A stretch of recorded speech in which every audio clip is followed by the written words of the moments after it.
নিচে ঘুমিয়ে থাকা নীল জিন আর আরিফের সন্ধান। একদা বাংলাদেশের এক ছোট্ট নদী ঘেরা গ্রামে থাকত এক মাছ ধরা ছেলে আরিফ। নদীর মাঝে ছিল এক ছোট্ট দ্বীপ, যেটা সবাই ভয় পেত। বলা হতো সেখানে এক নীল জিন ঘুমিয়ে আছে এবং কেউ গেলে সে জেগে উঠবে। এক ঝড়ের রাতে আরিফের নৌকা দ্বীপে ভেসে যায় আর সে একটি নীলাভ আলো দেখতে পায় পানির নিচে। সেই আলো থেকে জেগে ওঠে নীল জিন। জিন বলে, আমি এই নদীর পাহারাদার ছিলাম, কিন্তু এক মন্ত্রীর লোভ আমাকে বন্দি করে নদীর নিচে ঘুম পাড়ায়।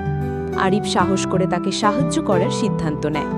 জিন তাকে শেখায় মাছের নড়াচড়া থেকে বিপদ বুঝতে, ঢেউয়ের শব্দ থেকে সত্য মিথ্যা শনাক্ত করতে আর নৌকার দড়ি দিয়ে জাদু বাঁধন তৈরি করতে।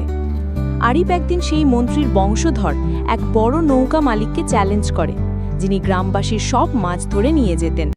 আরিফ তাকে পরাজিত করে নদীকে মুক্ত রাখে। জিন বলে, তুমি শুধু এক মৎস্যজীবী নও, তুমি নদীর নতুন রক্ষক।